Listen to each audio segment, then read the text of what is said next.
Hey everyone, Andy here, and today I'm checking out the brand new Canon C300 camera. This is Canon's first Super 35 large sensor video, completely video camera.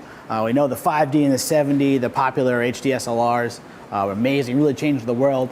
And now Canon said, you know what we're going to do is combine all the feature set of our video cameras, like the 305, and the still cameras, and make it into one system, which is now the EOS EOS C line of cameras. This is the first one. It's the C300. It's an amazing combination of those two units, and really, as you look through the system, you'll learn more and more about how they combined different highlights from both of their different lines of cameras. So the camera was announced in Hollywood not too long ago. A big announcement. Probably learned a little bit about the camera already if you're into it, but I want to give you a little hands-on approach to it and talk about what I really like about the system.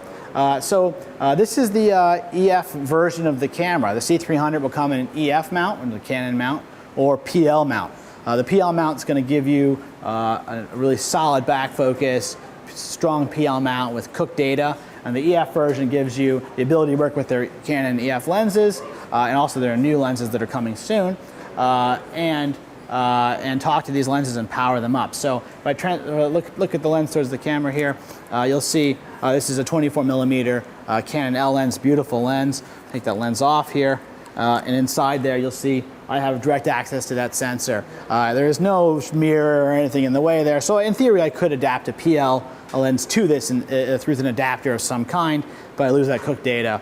And also there could be some obstruction. It looks pretty clear. Some more testing will reveal if we can use PL adapter with the camera. But the sensor in there is a big, beautiful 4K sensor. Now, this is a 4K resolution sensor with a special pattern, sort of traditional Bayer pattern, but a special way of reading that data, which gets rid of any kind of aliasing issues, and also has a lot of color information off that sensor. So it's a very unique design, which we like very much. And also, it's free of any of the warping, wobbling effects when you juggle the camera around that you would have in a 5D or 7D, and also free of any of the aliasing issues that you would have with those cameras as well. So it's a clean image, 100%. We just test with it right away and couldn't find any of those issues that you would find in other camera systems. So the sensor is beautiful, great picture coming out of it, no doubt about that.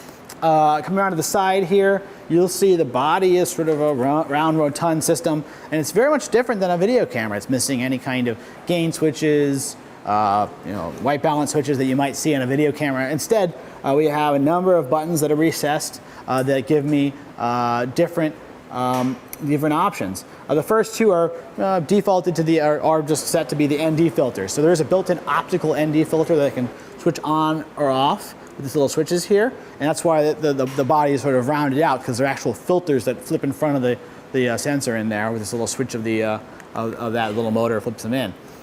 Beyond that, I have a number of assignable buttons or setting that I can set to do different things. By default, I do a lot of functions like zebras, peaking, even a waveform monitor, which is built in. I can set those are set there by default, but I can change them. In fact, there's a number of buttons that can be set in the camera. I think up to 15 different buttons can be actually set to do a number of different features. So we'll get more into what this can do in a minute. But that's the sort of side of the camera there. I do have a big dial here, which is set to do camera playback, or in fact I can lock the whole system off so the buttons don't do anything if I want to. The main controls of the camera are done through the two knobs on the side here. This first knob is sort of the function knob. It does just about everything in terms of menu adjustments, getting through the menus, etc. And the bottom one's an iris adjustment. And this will actually adjust the iris on this EF camera. And nice thing about this is they let you do stops between stops. So it is a still lens, so it does have hard stops in it, but they actually let you do sort of intermediate steps there. So it gives a very nice smooth iris change with this dial. The same dial can also be found in the side handle, right on top of the side handles for easy changing if you want to do that, which I'll talk about in a minute. So that's how you get through the menus on the side there. But really what's nice about it, the system, is this LCD screen on the back here. This LCD screen is reminiscent again of a 5D or 7D. It's sort of the merging of the two worlds. This little top screen here has on it a number of key features that are happening at all times. Let's let you know what's going on. ISO, shutter, white balance, audio, time code, etc.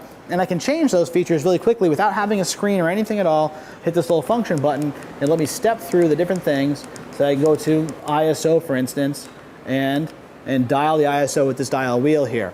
This is a nice feature, of course, because I can quickly dial it up to a higher ISO if needed. And the camera does have a high ISO. The sort of default or highest dynamic range potential of the camera is about 850. They have put that in little brackets even, letting you know that 850 is sort of the standard. It goes below that down and all the way up to 20,000 ISO. So for incredible low light performance, it's definitely an amazing performer in terms of low light. Unbelievable, really. So ISO changes are huge. The little screen there, I think, is great. It's a fantastic way of getting around. Below that, we have 2 CF card slots. These are standard compact flash card slots, and the camera records in 1080. So it's a 4K sensor. It scales down to 1080 and records in a 50 megabit 422 MPEG-2 compression. This compression is the same compression as found in the XF305 or 105 series cameras, and is already well accepted into the industry. It is a 422 compression, so it gets you very far and lets you avoid a lot of those external recorders that you may need with other camera systems. So this is a really nice internal compression, and I know the intention of this camera is that you can just get this one piece and be done. And in fact, I really feel that with the other things we're seeing here, that's the nice thing about this camera, is it really is a one-piece solution out of the box ready to go.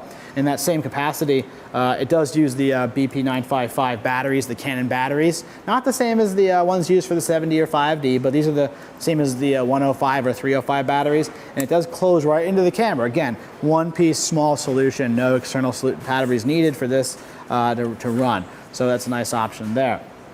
What else is going on in the camera? Well, we have gen lock, time code, headphones, all that sort of normal stuff out, and then we have 2 video outputs, HDMI and HD-SDI. The HDMI on the side here, oh, and also a remote plug for sort of lane control over the system.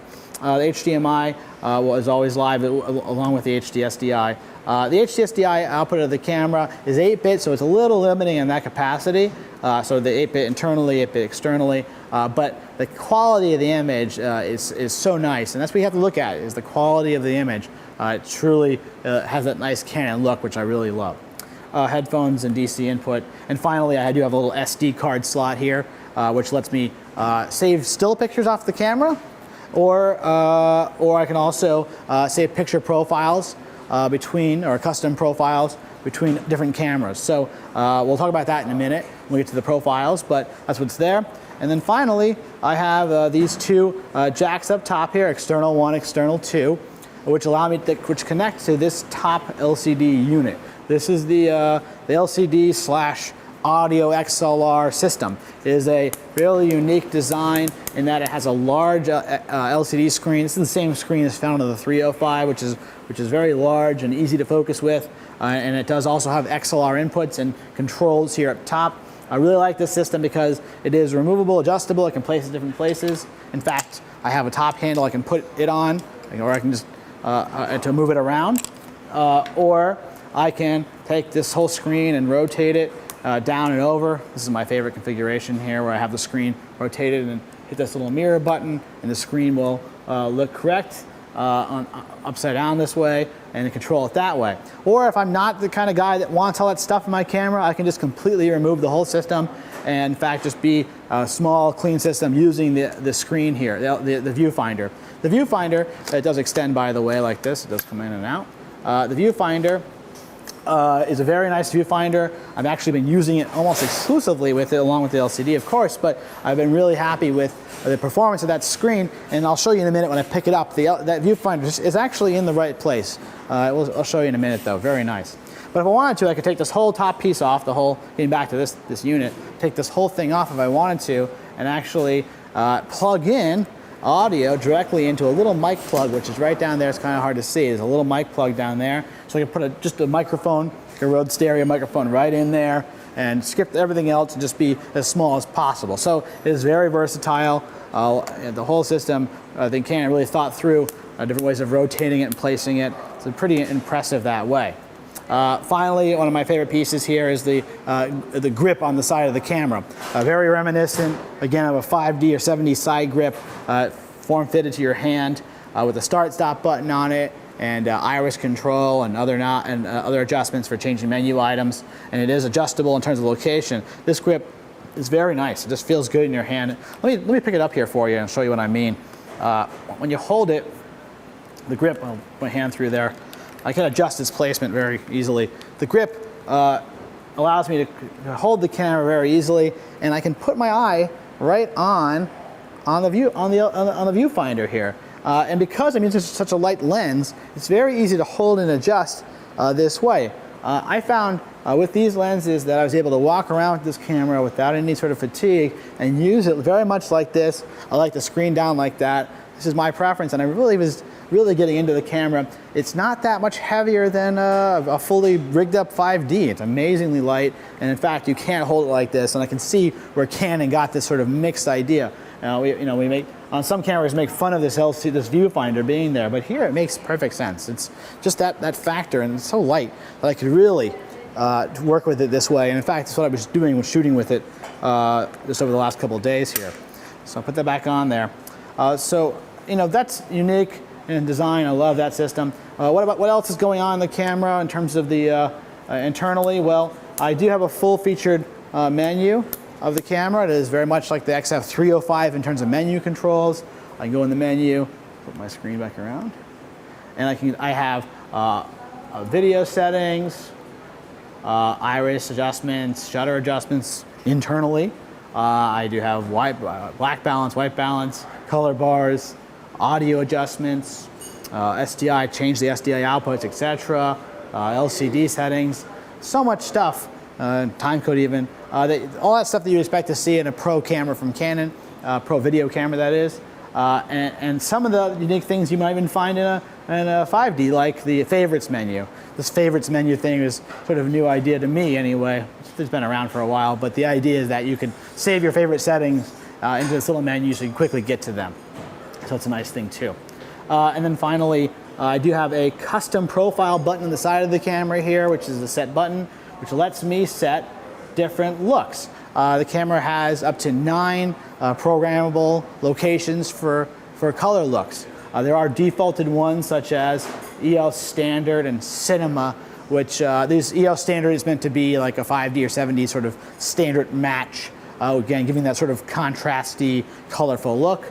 And we have Cinema, which gives us the Canon log, high dynamic range, low contrast image that gives me the most range out of the camera possible, built into the camera just like that.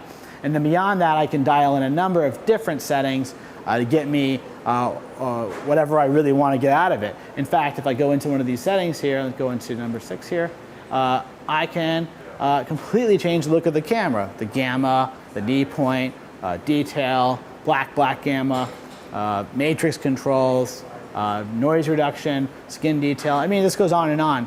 It's got the full featured paint control, which I like a lot. I personally will develop some looks that I'll post in the future when the camera's out there for you guys to check out and use. But there's a lot of functions that I think is important. And one of the things that, beyond everything else that we've heard about the camera, is that just the look of it is very nice. The Canon colors are unique. Skin tones look great. There's just something about that look. So if you need a camera that just looks good, this camera might be just for you. So come over to Abel New York, Abel Chicago, Abel LA, feel the camera. You have to feel it to see what I mean about the form factor, and look at the picture. It's very nice. Thanks for watching, and we'll see you next time.